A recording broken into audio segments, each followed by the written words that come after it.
duhite twandika ibisigaye byose Imana duhaye umugisha murakoze. Yego igo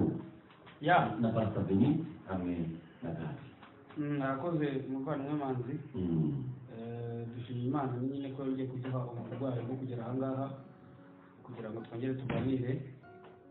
Imana ishimwe rero ko tugira ubwo buntu. Reka nawe turi kumwe nabo bose buze ubundi dukomeze. Dusoje abaduteze amatwi yose mu izina ry'Umwami Yesu Kristo.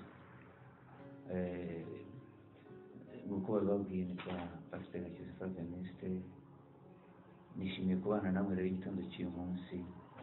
kandi ngira ngo dusangire ibyo Umwami yaduteguriye igitondo cy'uyu munsi. Murakoze. Nanjye ndabasuhuza amahoro y'Imana abatwumva bose aho muherereye muri iyi si ya Nyagasani. Ubuntu rero bw'Umwami wacu Yesu Kristo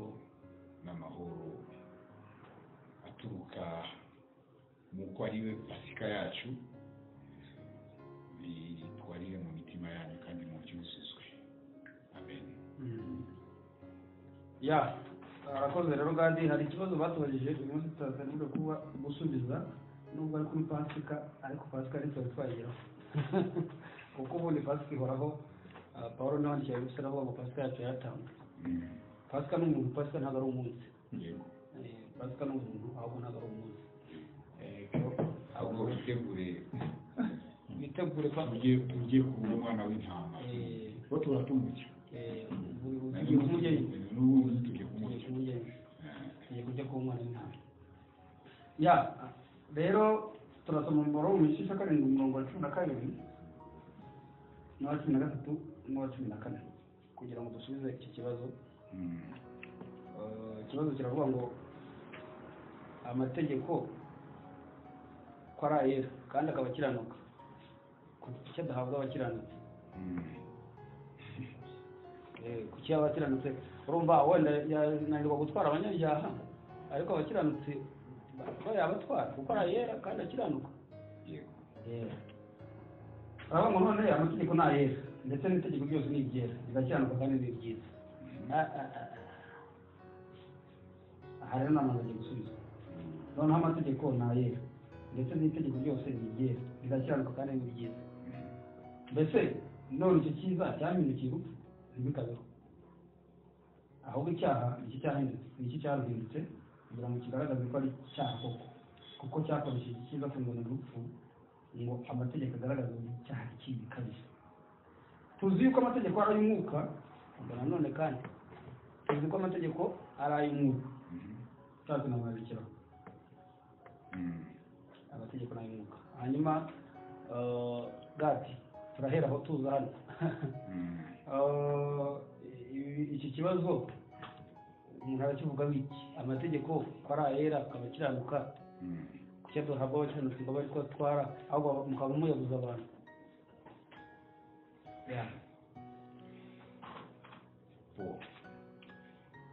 ifo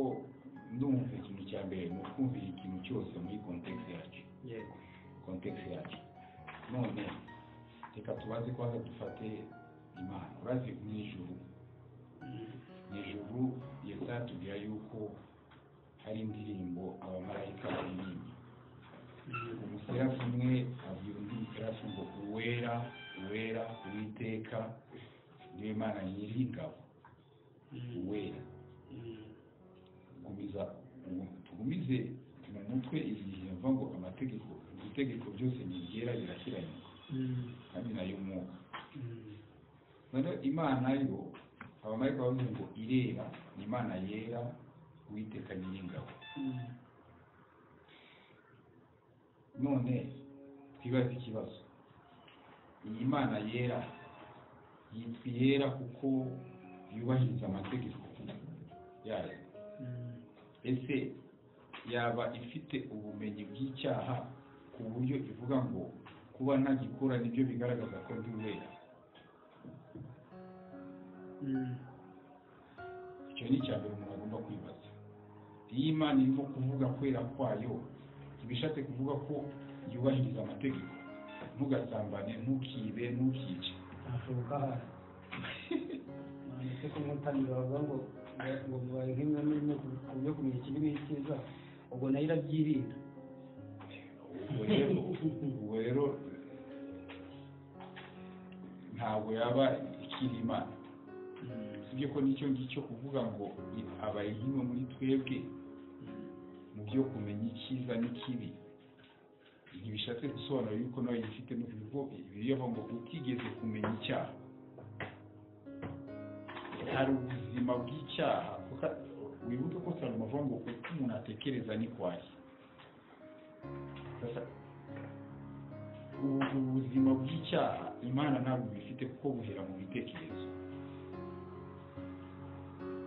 ariko hari ukuvuga ngo kiriya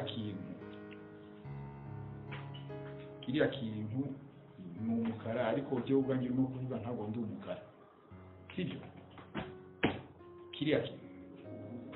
kintu ni icyatsi ariko byo ntabwo ndi icyatsi.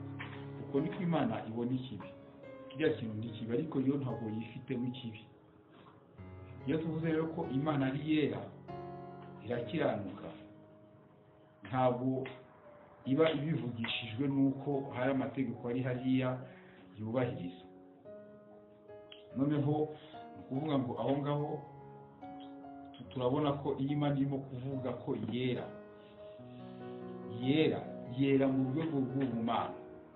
noneho nk'uko twari tubivuze, umuntu yamenye icyiza n'ikibi. ahangaha mu Baroma Imana irimo gukorana n'umuntu kugira ngo ibashe gukiza umuntu. ifashe rero ibyo umuntu yita uretse kwanza n'aya mategeko 10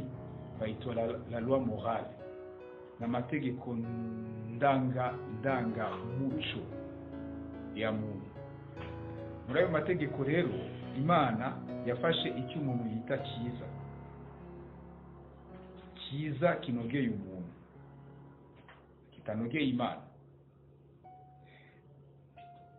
amategeko agenga icyiza umuntu yise cyiza aba ari Imana imuha. uko rero Bibiliya ivuga ngo amategeko nayera arakiranuka, ni paraporo y'umuntu, kuko Bibiliya iravuga ngo amategeko ntiyashiriweho abakiranutsi, yashiriweho umunyabyaha. Nyumva yuko itegeko nyine kuki ukurikije kuki amategeko arayera akaba akiranuka, nuko akaba atarashyiriweho abakiranuka kandi arayimana. nuko mu isezerano amategeko ntabwo arayimana, niko Mose aravuga ngo Imana imuha. yego, ariko iyo turebye inkomoko isura y'ibyo Mose ahawe tuyisanga mu mutima w'umuntu, kuko mu mutima w'umuntu niho haba ubusambanyi nk'uko Yesu yabivuze. ntabwo amategeko Imana yahaye Mose yaje afite isura y'Imana, kuko uwaje ufite isura y'Imana, shusho y'Imana, bivuga ngo ni Yesu Kristo. amategeko rero yari afite isura y'umuntu, niyo mpamvu umuntu ayireberamo akibona. kuko umuntu niwe wabwiye ngo ntugasambane, kuko mu mutima we habamo gusambana. umuntu niwe wabwiye ntukice, kuko mu mutima we niho habamo kwica. urumva rero ikinyuranyo cy'icyo kintu kiba mu mutima, cyangwa cy'ibyo bintu biba mu mutima, nibyo aya mategeko yo kuvuga ngo baho udasambana, baho utiba. urumva rero ku muntu usambana, kubaho adasambana nibyo bimubwira yuko yera. Pawulo rero kuko arimo kuvugana n'abantu, icyavuga rero ku mategeko ayita ayera, kuko azi yuko mu muntu nta kinyuranyo cy'ayo mategeko kimubamo. sinzi ko mvuze ikinyarwanda. nta kinyuranyo cy'amategeko. ni ukuvuga ngo niba itegeko rivuga ngo ntugasambane, ikiri mu mutima w'umuntu ni ugusambana. rero iki kinyuranyo cyo kudasambana ntikiba mu muntu. rero reka tugende nawe twunganire twumve. dufite umwanya mutoya, isaha imwe ni igihe gito cyane. tujye twahuranya kugira ngo amategeko ni ayera. Amategeko rero ni ay'Imana, ntabwo ari ay'umuntu. Imana yayahaye umuntu igaragaza ububi bwa muntu kugira ngo igaragarize umuntu imiterere ye. Uyu munsi rero amategeko ni ay'Imana, ntabwo ari ay'umuntu, kuko nta muntu ubasha gusohoza amategeko. Imana ubwayo niyo ibasha gusohoza amategeko akaba yera. Kugira ngo mbisobanure ndifashishije ijambo ry'Imana dusanga mu Abagalatiya igice cya 3 mbere ku murongo wa 19. Reka dusombe twumve. None se amategeko yazanywe n'iki? Yategetswe hanyuma kubw'ibicumuro kugezaho urubyaro ruzazira urwo byasezeranijwe, kandi yahawe abamarayika kugira ngo bayahe umuhuza mu ntoki, nawe ayaha abantu. Icyakora uwo muhuza si uw'umwe, nyamara Imana ni imwe. Mbese ubwo bibaye bityo amategeko arwanya amasezerano y'Imana? Ntibikabeho, kuko iyo aba harabayeho amategeko abasha kubeshaho abantu, gukiranuka kuba kwaraheshejwe nayo, n'uwashaka yahagarara aho ngaho. Ntabwo amategeko yaje rero mwaje kugira ngo abantu bagaragare ko ari abakiranutsi, ahubwo yaje ashaka kugaragariza umuntu ko ari umunyabyaha, Imana igaragara ari iyera. Amategeko rero ni ayera kuko Imana ari iyera, twebwe tukaba abantu. Yaduhaye gusa kugira ngo tugaragarize itandukaniro ryacu nayo, tugaragare ko turi abanyabyaha, Imana ikiranuka. Murakoze. Ndumva mutari bagera ku nyota yanjye. Reka mvuge iki? Ndimo gushakisha imvugo yo kugira ngo numvikanishe ikintu k'indimo. Urabona, kuko ikibazo kirabaza ngo amategeko, yego urumva pastor aravuze ati amategeko ni ay'Imana, kandi yayahaye abantu kugira ngo agaragaze ikibi cyabo, sibyo? None ko mwebwe muvuga ko mwamaze gukizwa, abakizwa, kuki amategeko yera kandi akabakiranuka, kuki atari batwara abakizwa ko bamaze gukizwa bashobora kuyashobora? Urumva ikibazo ni iki? Gukiranuka icya mbere kwanza niyo nashaka kugaragaza yuko uku kuvuga ngo amategeko arakiranuka na yera, nashaka kwerekana ni mu rwego rw'Imana cyangwa rw'umuntu. Urumva umuntu amaze kumenya icyiza, icyo cyiza urebye mu mategeko nicyo yise, ayo mategeko nicyo yise gukiranuka. Kuko Mose aravuga ngo nimuyasohoza azababera gukiranuka, nimuyasohoza azababera gukiranuka, ayo mategeko. Ariko ayo mategeko iyo uyarebye ni cyiza umuntu yamenye ko ari cyiza. Sinzi ko tumvikana. Itegeko ni ryera, kandi ayo mategeko ni ubumenyi bw'icyiza umuntu afite. Aho mvuze igipande kimwe cy'amategeko, kuko hari ikindi kibibi amategeko abuza. Ndimo kuvuga rero iki gipande cy'icyiza amategeko abwiriza umuntu gukora, kugira ngo mu kuyasohoza noneho amategeko avuze amwite umukiranutsi, amutsindishirize muri make. None urumva icyo cyiza umuntu yamenye nicyo Paulo yise kwera kw'amategeko. Kuko urumva ni nayo Yobu, kuko Yobu we ntabwo yari afite ku bisate by'amabuye, yari ayafite mu mutima we, kuko yanditswe mu mutima we n'ubumenyi yagize yakomoye kuri sekuru Adamu. Urumva rero icyo cyiza, kuko cyari cyiza gifatika, kinatuma umutima nama w'umuntu utuza, nicyo yazamuye imbere y'Imana ashaka ko Imana imutsindishirize imwemere. Icyo rero nicyo Paulo avuga ngo ayo mategeko atuma umuntu ashobora no kwibwira ko yahagarara imbere y'Imana. Aravuga ngo ntayera, ariko mu ruhe rwego? Mu rwego rw'ubumana cyangwa mu rwego rw'abantu? Ni mu rwego rw'abantu. Kuko kwera kw'Imana nk'uko natangiye mbivuga ntabwo gushingiye muko Imana yirinda gusambanika nabishobora. Muri yo hagatogota intambara y'icyiza n'ikibi, none bikarangira yasohoje icyiza, none ikagisoza yavuze ariko ikagisoza ariko yavuze mvuye ndarwanya intambara, none Imana suko yo ntabwo ifite ubwo bumenyi. rero niba bivuga ngo rero amategeko ayo yo kwera yashiriyeho umunyabyaha, nuko uwo munyabyaha atera. Ego hari ikintu yabajije ndumva gisa naho kitarasubizwa. ndumva kitagera ku nyota. Reka ngira icyo nyivuga uko nacyumvise. Niba ariko nacyumvise, ego ariho arabaza ati amategeko koko yaratanzwe ahabwa abanyabyaha, noneho twebwe twiswe ko twamaze gukizwa, kuki amategeko tutayasoza kandi twamaze gukizwa? Tubuza abantu nyine kandi ngira ngo niko yakibaye. Uzi impamvu ego ndacyumvise none. Uzi impamvu nubwo dukijijwe kandi ayo mategeko akaba yera ariko ntaduhabwe. Uzi impamvu nuko impamvu yo gutangwa amategeko Imana iramutse iyaduhaye, iya mpamvu yakomeza gukora ni iyihe? Ni ukutwigisha icyaha. Kandi ubu ngubu aho turi ntabwo turi mu masomo yo kwiga icyaha, turi mu masomo yo kwiga umwami wacu. Niyo mpamvu umwanditsi w'Abaheburayo avuga ngo uwo tumufiteho byinshi byo kuvuga biruhije kumenya. Urumva rero duhawe amategeko nubwo tumaze gukizwa akaba yera, ariko intego yayo yakomeza kubaho yo kutuzibisha akanwa.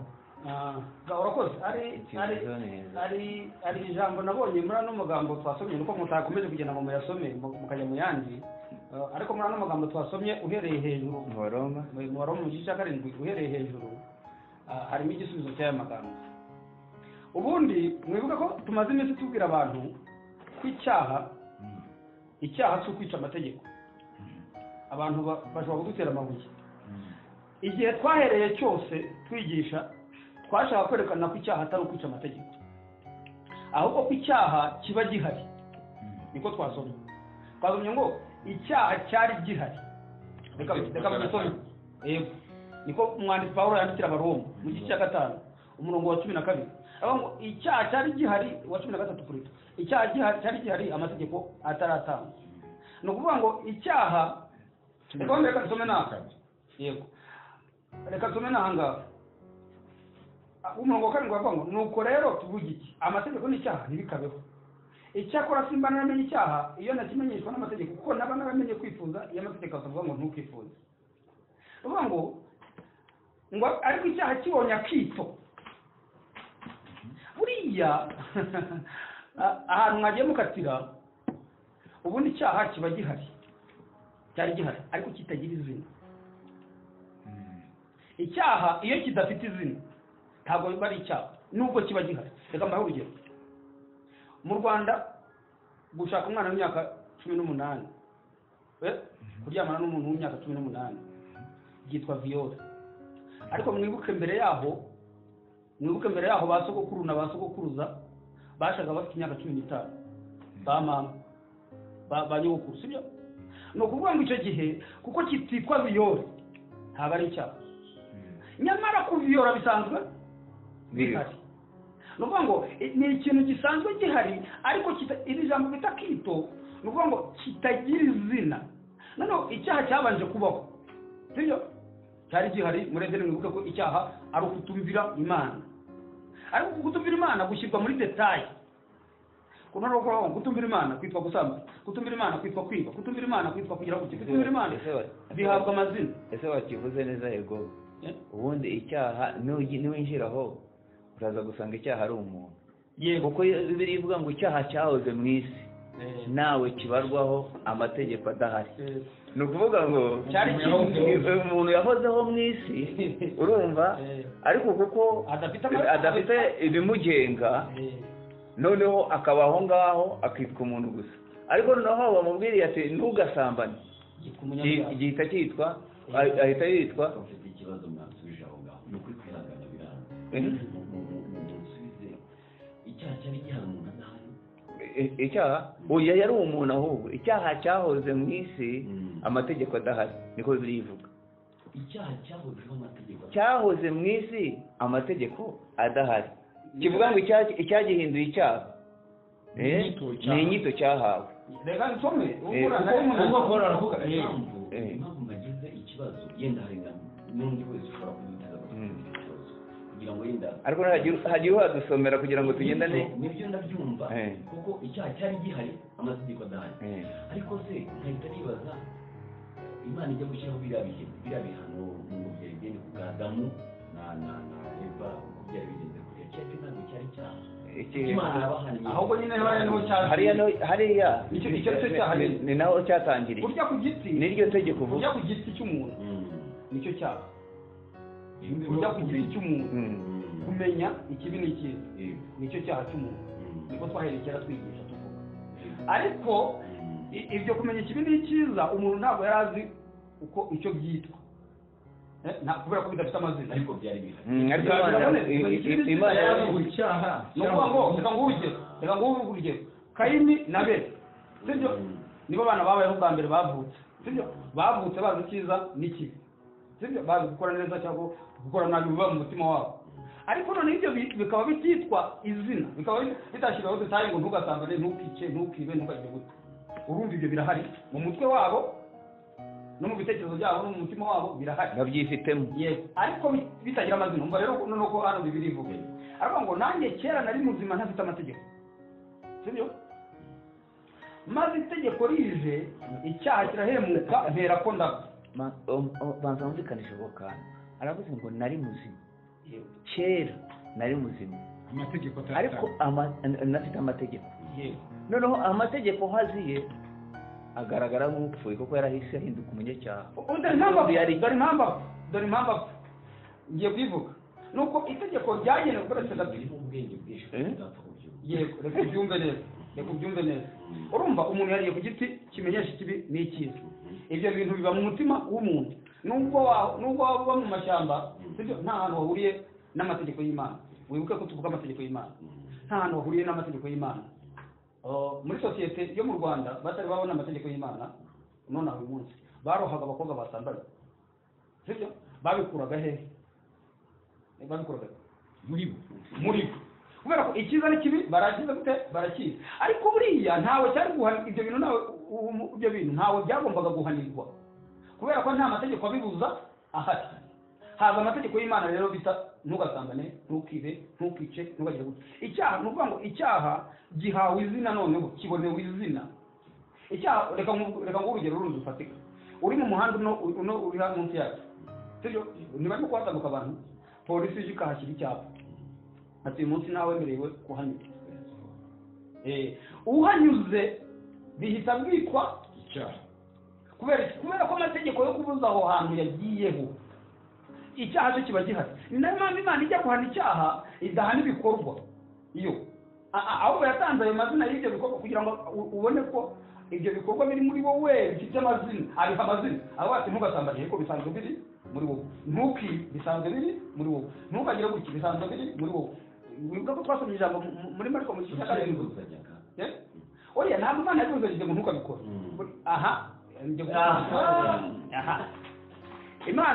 Imana umva rero noneho dukomeza dusoma ishatse kukumurikira yego ariko ngo nuko itegeko ryagenewe kuzana ubugingo mbona n'ibinaniro ubu itegeko ni ukuvuga ngo niba bakubwiye ngo ntukabikore sibyo ubundi byari byiza byari kukuzanira kubaho ariko noneho kugira ngo ubeho bikuzaniye urupfu kurabikora kubera iki noneho amategeko ntahera ndetse n'itegeko ryose n'ibyera ndetse rirakenuka kandi ni byiza sibyo ariko umurongo ushaka mbese none icyo cyiza cyahindukiye urupfu ntibikabeho ahubwo icyaha nicyo cyaruhindutse ni ukuvuga ngo icyaha wibuka ko umuntu yamenye icyiza n'ikibi noneho kuva mu kibi ushaka gukora icyiza niho harimo urupfu ni ukuvuga ngo icyaha kirashaka kwitunganya cy'ubwacyo yego kubera ko bakibwiye ngo ntugasambane kandi gisanzwe ari cyo kandi gisanzwe gihari gusambana reka ngo urugero rundi gushaka abagore benshi urumva abagore benshi muri Salomo muri Dawidi muri Nuza muri Aburahamu muri bambere babo n'abasokuruza bacu hano mu Rwanda sibyo barabashaka ntabwo byitwa gusambana no ntabwo byitwa gusambana byitwa ubusambanyi ryari niyo amategeko avuga ngo musezerane n'umugore umwe sibyo ni umuntu narengaho kuri iryo sezerano ry'umugore umwe sibyo kandi none se ko mbere babashaka irari se ryo kubashaka urikuyeho nubwo ushyizeho itegeko ryo kutarongora benshi ahubwo urihaya akaryo ko kugaragara none irari uzi impamvu abantu bafata abandi ku ngufu niyo mpamvu bababujije gushaka abagore benshi bashakaga kandi ari byo bibabamo kandi ari byo bibabamo sibyo urabifungiranye uravuga ngo ugize umugore umwe nabyo bigatutuma noneho bisohoke bisohoke kuko birashaka gusohoka ariko hari bariyeri ivuga ngo ntukabikore yamaye bigatutuma umuntu akageraho akinywa umugore we byamunaniye byakomeje birahata kubera ko ari pateri uziego ahantu bita i Burundi mu ntara imwe y'Uburundi bita ni Karuzi ni Muyinga ahantu bita i Muyinga abantu bavuye mu idini rya Gatolika baba abayisilamu babashima kugira ngo tubone uburenganzira bwo kurongora abagore benshi kuko Gatolika nkona byitwe urumva ikibavanyemo biri mu mutima baza gupfukirana ibintu biri mu mutima noneho urumva rero ko birivuga uko ushaka gupfukirana ibintu biri mu mutima ngo ukore neza Pawulo niwe wavuze ngo ibyo nibyo byabyaye urupfu wibuka ko umuntu yamenye icyiza n'ikibi sibyo mu mutima we ariko Imana yashatse kugaragaza n'icyo yita icyiza umumaro wacyo mu kumuzanira urupfu noneho iramubwira iti ntukasambane kandi asanga ari umusambanyi muri we akabipfukirana uko abipfukirana nibyo Bibiliya yavuze ngo byabyaye urupfu kubera iki reka dukomeze kubera iki unasubize na kakandi kuki Imana yavuze ngo ntukabikore kandi ari ibintu yego tugiye kubisoma nyine Imana yabikoze ibyo ishaka guserura kugira ngo yerekane noneho icyaha uko ari kibi bikabije niko hano bavuze aravuga ngo reka nsubire ku murongo urimo guhuza na Pastor Venuste ngo kugira ngo Imana yerekane uburyo icyaha ari kibi noneho Venuste akavuga ngo Imana yakoze kugira ngo yerekane ububi bw'umuntu niba ko icyaha ubundi bigaruka ko ari umuntu umva hano umurongo wa 5 w'iki gice uravuga ngo ubwo twari tukiri abantu ba kamere abanyacyaha babandi nyine yavugaga ari umunyacyaha abantu b'icyaha irari ry'ibibi bene cyaha irari ry'ibibi ryabyukijwe n'amategeko ryakoreraga mu ngingo zanjye kugira ngo ryere imbuto z'urupfu umva rero hahandi muretse umuntu ikosa yakoze yabaye umunyacyaha ariko icyaha kigizwe n'icyiza n'ikibi noneho ntiyamenya ko icyiza nacyo ari kibi sibyo ntiyamenya ko icyiza nacyo kibarirwa mu bubi icyiza cya muntu cyagindi yariye ku giti noneho ngo ubwo twari tukiri abantu ba kamere twibereye gutyo nyine tukiri aba kamere twakoraga ibyiza n'ibibi irari ry'ibibi ryabyukijwe no kuvuga ngo ntukabikore kubera iki byabishijwe byakoreraga mu ngingo n'uvuga ngo irari ry'ibibi byakoreraga mu ngingo zacu n'ubundi ryari risanzwe rikorera mu ngingo zacu kuko ryari muri twe ahubwo noneho riri mu ngingo zacu ahubwo Imana ishaka kugira ngo userure ibiturimo nk'uko muganga gupima akakwereka indwara noneho abishyize hariya umuntu abona indwara ye icyo gihe rero umuntu amaze kubona indwara ye n'ubundi bwa bubi bwe aho bwakamweretse ko ari mubi ashaka kuba mwiza kandi atabishobora wibuka iki wibuka ko umuntu mwedeni satani yamujutse ngo urashaka kuba nk'Imana noneho rero niho ubugome niho bwagaragariye bwo gushaka kuba nk'Imana rero yafashe ikibi kimugize ashaka kukivanaho akoresheje gukora neza wabyumvise ka yashatse umuryo amategeko yamuzaniye ikintu yashatse kumwereka ubugome noneho nyabwo ba original bwo gushaka kuba nk'Imana arabati ngiye kureka bino bibi nkora ibyiza mpinduke hera mbe ryategeko n'ubundi yari aryifitemo ariko Imana imuha rimwe babara rimwe kugira ngo ibashe gusohoza na rya rindi ariko ntibyari bisigaye iyo ntambara iba mu muntu buriya niyo yabaye muri Lusuferi nicyo ushaka kuvugaho ni ukuvuga ngo Imana imaze gutanga rya tegeko ivuga ngo ntugakoreho shitani icyo yaje kubyutsa icyari mu muntu si igishyashya yazanye yaje kubyutsa icyari mu muntu kuko umuntu yari yisanzwemwo irari kuko yaramubwiye ngo nukoraho uraba imana numva ko ari byiza numva ko noneho hagiye gusohora kimwe cyari kimurimo mu gukoraho rero ngo abe imana urumva byari bimuzaniye urupfu ngeze kuri kimwe bavuga ryari rihise rimusohoreza urupfu cya cyiza rero yashakaga kimuhindukiye urupfu ni ukuvuga ngo rero uyu munsi icyo itegeko rituzanira ni urupfu yego kubera iki urashaka guhindura imiterere uko ushaka guhindura imiterere ni nabwo turushaho kwiyongera umva ego uyu muntu abajije ikibazo nacyo twakagombye gutindaho yavuze ngo kandi iki très important abantu none se ko amategeko nayera kandi itegeko ryose rirakiranuka ubirika avuga ngo amategeko ntiyashiriweho abakiranutsi deja aho ngaho hari contradiction hari ukwivuguruza yego ari nabyo twashaka gusobanura hari ukwivuguruzanya none se niba itegeko ari rye ari rikiranuka bo uyu akaba yitwa umukiranutsi uvuga ngo iri tegeko ni ry'umukiranutsi yego ni cyo ashaka kuba icyo none wabajije ikibazo abaje avuga ngo kuki se iryo tegeko ridahawe umukiranutsi ko n'ubundi rirakiranuka urumva ariko hari akantu navuze kandi ariko ntego n'impamvu yo gushyirwaho kw'amategeko ni ukugira ngo akanwa kose kazibwe icyo ni icya mbere noneho amategeko abigenza gute kugira ngo ako kanwa k'uwo muntu kazibwe nicyo wavuze afata icyo kintu kikurimo akacyita izina yego noneho kuko icyo kintu nicyo buzima bwawe icyo kintu rero gitemba mu maraso yawe nk'ubuzima ni nacyo ntege nkeya zawe ukibuza kugikora urumva uko rero kwibuza gukora ubuzima bwawe ubwo wabibuje kubaho uhita upfa rero urumva so rero wabyumvise ako kantu gasubiremo iyo wibuza kubaho egare gupfa nguko amategeko yazanye urupfu urumva noneho impamvu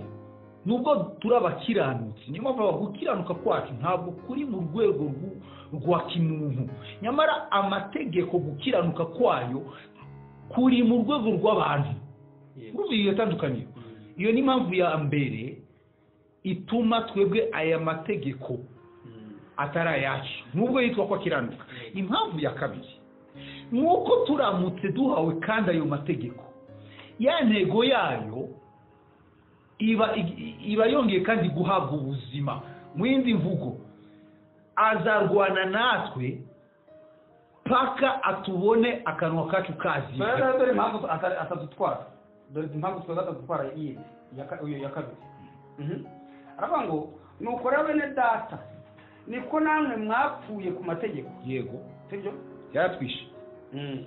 noneho twebwe twapfuye ku mategeko kubw'umubiri wa Kristo yego kugira ngo mubone ko muba bundi ari we wa wundi ni ukuvuga ngo umubiri wa Kristo yarawishe yego amategeko kandi umubiri wa Kristo urepresenta twebwe yego ngo amategeko rero yasohoje ubutabera bwayo yego yaraturangije yaratwishe kuko icyo azana ni urupfu kandi ntabwo yari kudusiga atatwishe twese hano abantu babyumva ntabwo amategeko icyo azana twabisomye ni urupfu kubera iki azana urupfu kubera iki kuko wari ubivuze kuko ushaka kwibuza ukuri yego kuba ukuri nibyo bikuzanira gupfa nyine iyo ushatse kwibuza ukuri urigica yego sibyo mpamvu nyabwira abantu kwihana neza ni ugucukura cukura imva ukajyamo bagatwikira ikibazo kiba kirangiye ubwo muntu kuvuga amagambo aba yihaniye kabisa ujyamo ikibazo kikaba kirangiye gutyo noneho rero witegereze ko Pawulo avuze ngo noneho kugira ngo tubone uko tuba bundi abo nibo tuzavuga rero niba twapfuye ku mategeko tugomba kuba bundi ari we wa wundi wazutse sitadire ko wagiye mu gitaka atari we reka twifashishe iryanditswe reka twifashishe irya Efeso 2 namwe yarabazuye mwebwe abari bapfuye muzize ibicumuro n'ibyaha byanyu kivuga ngo babandi wa wundi wa mbere twabarwagaho nakiriho kuko nugerageza amategeko yose azapfa. habonetse uza kunyitangira noneho arapfa mu mwanya wanjye ega kuzuka mu barama gatandatu navuga ngo twasangiye ndivuga yo kuvuga ngo kurema kuzuka cyari mu gishya nukurema kuko urabona muri zaburi Paulo nako yigisha hariya mu byakozwe n'intumwa abayuda b'Ikupuro avuze kuzuka kwa Yesu yabishimangije cya cyanditso cyo muri zaburi kivuga ngo uri umwana wanjye uyu munsi ndakubyaye. Arangije kuvuga Yesu ko yazutse abishimangiza icyo cyanditso bivuga ngo rero kuzura Yesu ni nako kwari kubyara kw'Imana no kurema bundi bushya nuko ngo icyapfuye yaremye abantu bashaje icyapfuye cyarapfuye kuzuka bisobanura Imana kurema umuntu mushya. Noneho ikibazo rero cya kabiri nizere ko umuntu acyumvisha icya kabiri rero kiravuga ngo none ibi tubuza abantu ko tuvuga ko amategeko kutayakora twe turiho abera none se kudasambana n'ibibi kutica se n'ibibi kutaroga se n'ibibi kandi ayo mategeko yashiriyeho nyine abo bakora ibyo bibi ariko se musubize neza umusubize uvuga ngo umuntu wa mbere yarapfuye uko n'ubundi cyane nicyo cyamuzaniye gifatanyije n'amategeko nicyo cyamuzaniye urupfu. Urabona none umupfara ashaka kwibesha reka nsubirishe ikibazo. Urabona mu isezerano rishya icyaha urumva iki cyaha gusambana kwiba kwica ibyo bibiriva ngo Imana yabiciriyeho iteka byapfanye na wa muntu wa kera. Umva rero Paulo aho ageza umwana w'Imana ko Imana yabiciriyeho iteka mu Baroma igice cya 8 umurongo wa 3 dusomere nacyo kugira ngo abaduteze amatwi batwumve. Abaroma 8:3 Abaroma igice cya 8 ku murongo waho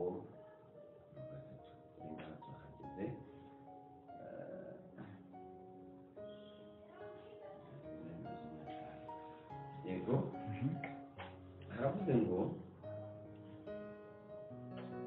haravuze ngo kuko ibyo amategeko yananiwe gukora kubw'intege nke za kamere yacu yego Imana yabishoboje ubwo yatumaga umwana wayo afite ishusho ya kamere y'ibyaha kuba igitambo cy'ibyaha icira ibyaha bya kamereho iteka. Nubango imbere y'Imana iki kintu kirakomeye. Imbere y'Imana kamere ntikibaho. Yewe yarayihanze. Aho ni imbere y'Imana. Imbere y'Imana yarayihanze. Sasa imbere y'abantu rero imbere y'abantu aya mategeko hagaze bw'ubu. Kuko nusambana leta iragutambikana hariya. Bumva ni wiba leta iragutambikana hariya. Noneho ku Mana icyaha gisigaye ni kimwe ari nacyo yahaye inyito imwe yahaye izina ugikora yamwita umunyagasuzuguro. Kuko ushaka kubeshwaho no gukiranuka Imana ntabwo imwita umunyabyaha n'umunyagasuzuguro kuko asuzugura igikorwa Imana yakoreye muri Kristo cyamuhesha kubaho. Rebona uziko igihe usoma Bibiliya ukagira n'ubwa mbere wumvise kandi sasa hari ikintu nashaka kuvuga rero hari ikintu nashaka kuvuga nsomera mu Befeso 5:2 wumve aho umwana w'Imana agezwa ari nabyo ngira ngo jewe nita kwezwa rero ko mu buryo bw'umwuga apana kuko amategeko ya Mose kurwana ngo no gusambana no kwiba mbere ko tujya gukorera buretse gatoya mbere ko tujya gukorera kamana tume urwandiko Paulo yandikiye Timoteyo umurongo wa karindwi rwa mbere igice cya mbere umurongo wa karindwi n'uwa munani n'uwa cyenda baravuga ngo bashaka kuba abigisha b'amategeko nyamara batazi ibyo bavuga ibyo ari byo cyangwa ibyo bahamya babishegera kuvuga ngo umuntu wigisha amategeko ni inshege yego inshege bivuze iki umuntu utumva inshege ni umuntu nk'umugore iyo bavuze umugore ni inshege aba yarananiwe kumva umugabo burundu neza neza ni umushizi w'isoni abantu bigisha amategeko ni abashizi b'isoni kubera iki ntibazi ibyo bavuga babihamya kubera iki manzi agakanura kumvise ni ukuvuga ngo iyo Paul avuga ngo amategeko ntayera arakiranuka ushatse kujya kuyigisha marage ntabwo wumvise icyo amategeko arimo kukubwira uri inshege icyakora tuzi ko amategeko ari meza kuko iyo umuntu yagenze uko bikwiriye amategeko kandi tuzi ko amategeko atashyiriweho nk'umukiranutsi keretse abagome ibigande abatubaha imana abanyabyaha abatarabera abatita ku by'imana n'abakubita base abicanyi abasambanyi abagabo bendana abangana abantu bashaka kurekera aho reba sasa ubugome cyo wavugaga ufatika ubona ko evuye mu gaciro abagome abasambanyi abagira gute reba umutego rero bahita bagwamo wo kugomba noneho sasa umutego bahita bagwamo ni wo gushaka noneho kujya gukora biriya byiza amategeko avuga kugira ngo bikureho iryo zina ryo kuba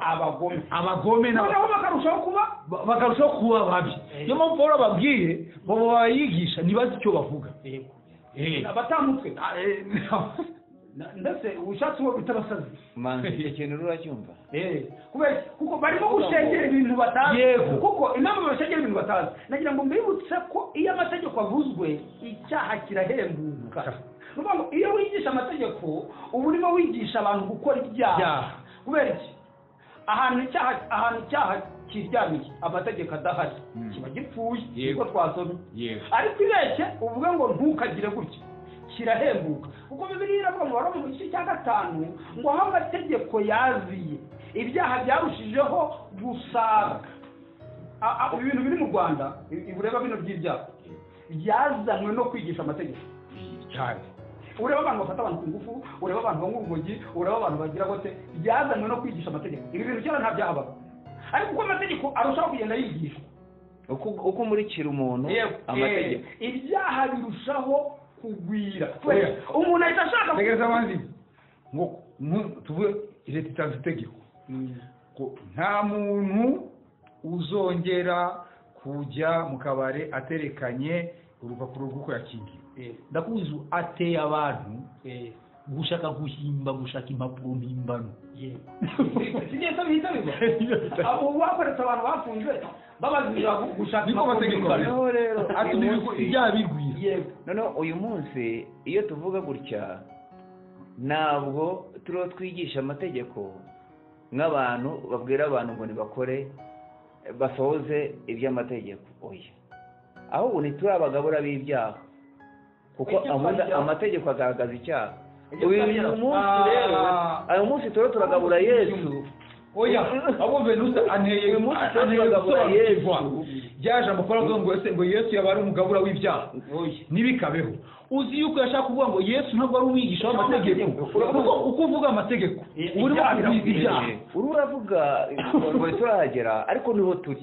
turashaka kubwira abantu impamvu y'amategeko iyo ariyo uyu munsi rero tuzabisubiraho tuvuga Yesu yakomeje kugira amatsiko akakubaza ahubwo yagasubizwa nk'uko yakabazaga uyu munsi ntabwo turi abagabura b'ibyaha ahubwo turi abagabura bo gukiranuka kuko iyo tuvuga gukiranuka ni Yesu iyo twavuze Yesu rero tuba twamaze kugera gute kwica oya erega iyo utabwirije amategeko ibyaha ntibigwira yego ibyaha ntibibaho icyo ni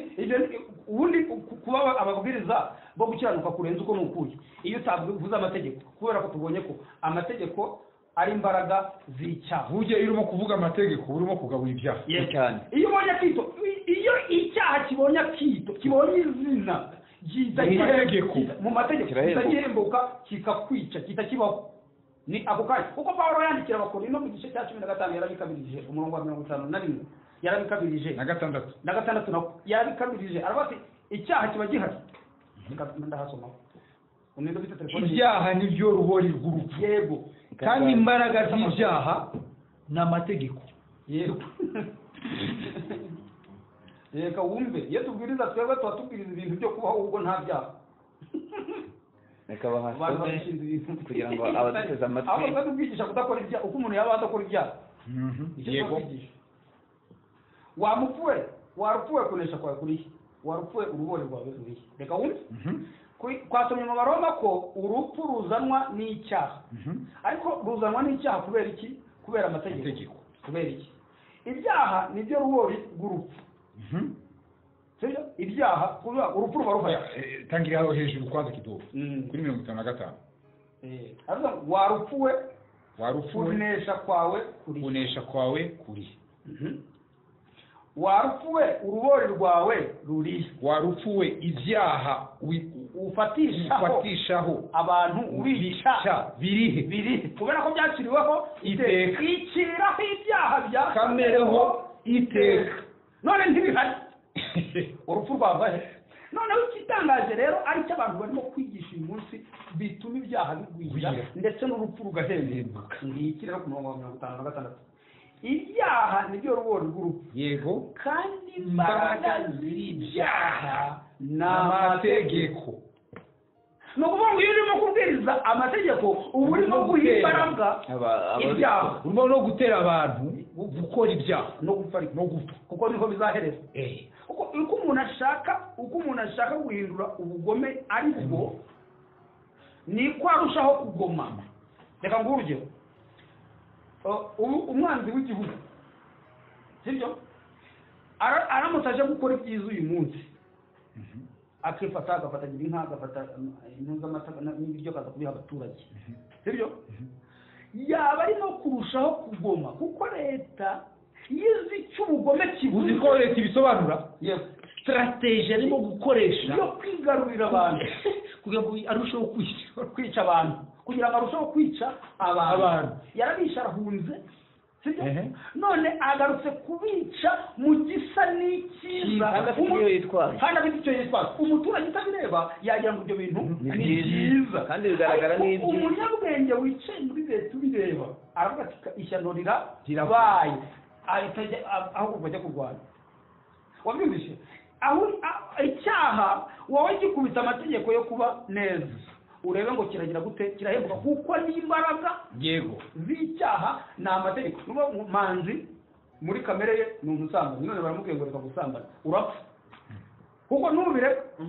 urapfa noneho rero aho niho bibareba nyakwigendera mu buto baramubwiye ngo ariko kukize muri rya bihe byo gusazanya kumaze gukira ntacyo ubuze waretse politiki kibiraho uzi ukuntu yabasubije gusa nindeka politiki nzabiki yego urumva ni nko kuvuga ngo pfa nindeka politiki rero kubwira umuntu wabagaho ubuzima bwifuza busambana urumva bwiba ariko nta tegeko ribibuza none itegeko rije rikabibuza ni nk'uwo muntu ahita avuga ngo none nakora iki nibwo bazamurasa nibwo dutandukanye bazahita bamurasa nakora iki ntaretse ibyo mbiretse nabiki ariko reka twibarize ahubwo manzi nk'ubu ngubu umuntu waramuka asohoje amategeko yakwitwa iki umuntu aramutse asohoje amategeko akayasohoza yaba iki yatunganiye amategeko yaba ari imana ariko yaba umugomeramana ntiwumva ko yaba abaye imana imana rero yahinduka inyacyaha oya yaba abaye nta yindi ya satani nawe yagira ijambo imana ikavuga gutya navuga ngo gutya imana yaba ibaye inyacyaha uri yahindutse uwera icyo gihe rero yazaga ati warandenganyije wankuyeho ibyari binkwiriye ugukiranuka kw'abantu uyu munsi kurarwanya gukiranuka kw'imana kubera iki kuko erega uyu munsi urarwana utoza imana ntikiranuka nk'amategeko no nakora icyaha kugira ngo izina ry'imana rihabwe icyubahiro abaje nk'uko Pawulo bamubaje mu Roma mu gice cya 3 neza ariko yigura neza mu gice cya 3 umurongo w'icyenda umurongo w'8 niko babajije Pawulo bati none turakora ibyaha ngo niba ibinyoma byanjye bihesha icyubahiro naho gaze yahamenye niba ibinyoma byanjye bihesha icyubahiro bitwaye iki nawe dusubiza nk'uko Pawulo yabasubiza igisubizo yabagira ati ariko bizi ko bamubeshera kandi ariko ugiye kuvuga Pawulo yavuze ati barambeshya aravuga ngo niba ibinyoma byanjye bituma ukuri kw'Imana kurushaho kumenyekana bikayihesha icyubahiro ni iki gituma nanjye ncirwa urubanza nk'umunyabyaha niba kuko baramezaga bati Pawulo arabwiriza ibinyoma impamvu z'abantu gukora amategeko none niba koko ibyo binyoma arimo kuvuga abantu bavuga ko turimo kuvuga niba bihesha Imana icyubahiro ubundi wabiretse cyangwa se ahubwo wabikoza ahubwo kugira ngo ukomeze ukabeshya niba bihesha icyubahiro tugakomeza twigisha bino niba bihesha icyubahiro ubundi bitwaye iki nanjye ni iki gituma abantu batwita abanyabyaha none umva rero kandi ni iki kitubuza gukorera ibibi kugira ngo ibyiza bibeho nk'uko batubekera kandi bamwe bakamenya n'uko ariko twigisha Pawulo nyine yabasubije abagira batyo bazatsindirwa n'urubanza rwakwiye umva rero noneho nuko tuvuga iki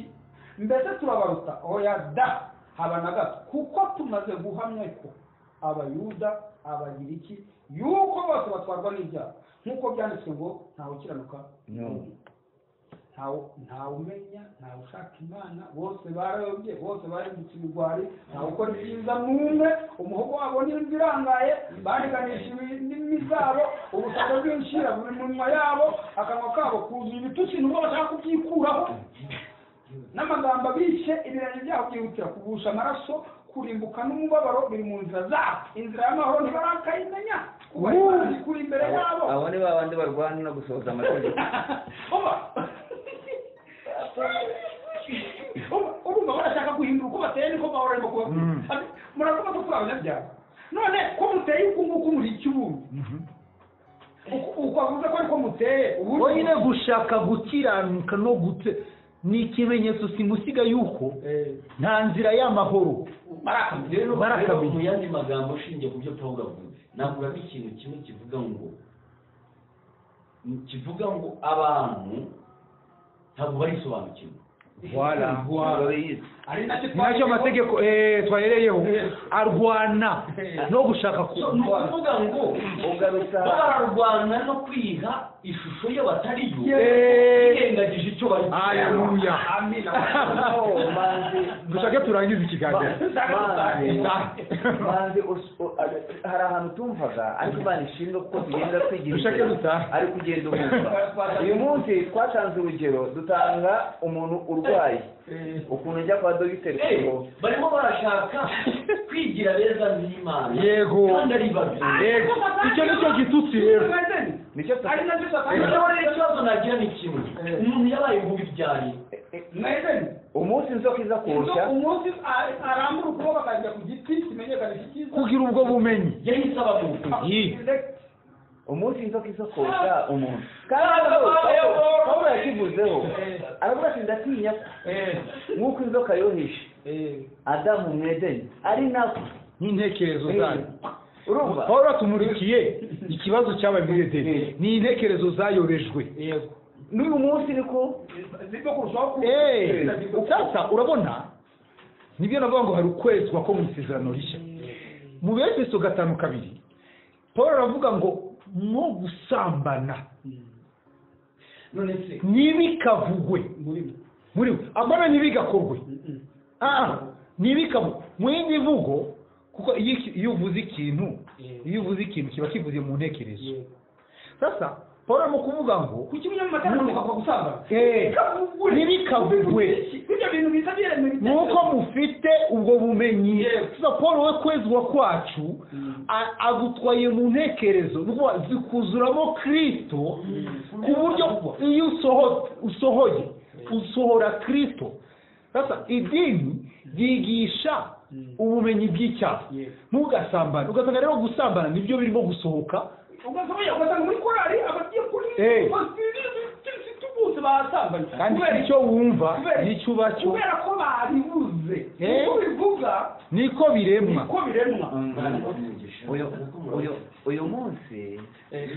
uyu munsi icyo turiho twita ngo turiho turabwiriza ubutumwa bwiza turiho turabwiriza ikindi gitandukanye n'ubutumwa bwiza reka mbabwire iminota urumva imana ishimwe kuko niyo ntego yacu dutangira tuvuga ku muntu iki kintu ubonye nicyo ntego twari dufite niyo mpamvu navuze ngo ubu dushake dutahe aho kwanza ejo tuzinjire mu butumwa bwiza ubu butumwa bwiza bariho bavuga manzi ni magendo kera ndabyibuka ubuvuzi butaraba hari ukuntu bavuraga nka kumwe bagura ibishyimbo niko baguraga ibinini batigeze basuzuma umuntu ngo bamwereke uburwayi arwaye ahubwo ukamuhereza ikinini gusa uguze hariya kandi icyo ntabwo ari umuti uyu munsi baragusuzuma bamara kugusuzuma bakakugaragariza indwara bamara kukugaragariza indwara noneho bakamenya kuguha umuti ujyanye n'indwara urwaye uyu munsi barabwira umuntu ngo nawe umukirisitu utamweretse uwo ari we umuntu akwiye kubanza kumenya uwo ari we yamara kumenya uwo ari we akabona noneho kubona kuba uwo ari we nyine azaba uwo ari we yamaze kwimenya nitwigira imbere uzahita ubona yuko iki kintu wavugaga ngo tuzatangira gutanga umuti gati ubwoko umuti ikinini kimwe saa ikindi biryo ikindi kuma tuzabavura mu izina rya Yesu kandi muzakira pepe kuko kwa uzahita ubona n'ikinyoma cyasakaye nguvuga ngo mu Rwanda ngo hari abakristo ngo bari 99% uzabona ko nta bukristo bw'iki bari zero n'iki kintu bavuga ngo ivanjiri ngo yageze mu Rwanda ngo washize imyaka 100 uzabona ko nta ivanjiri yigeze kubaho yabavuye nayo barabica wowe wahura n'ubutumwa bwiza wowe ugafata ukagirira nabi mugenzi wawe reka mbabwire amina muvuge mutamina igitwikirizo kivuye yego imana ishimwe rero ku bakristo reka tubasezere ubwo naho ku cyumweru gitaha noneho tuzatangira kuvuga rero icyazanye imana mu isi yego gukiranuka kw'imana noneho tunagaragaze abo turi irya jambo musomye ririhe turisomye rya ndi Pawulo yasubije uko yabasubije Haruma 3 abaruhere ku murongo wa 7 kandi rero utangaje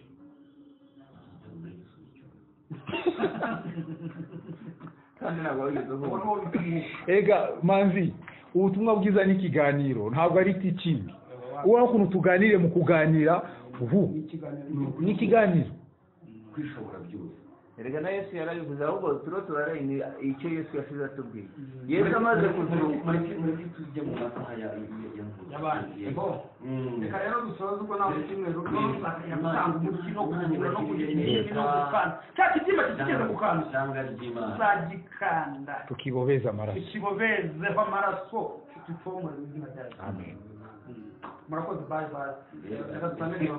mbega gutayarwa reka dusangane bye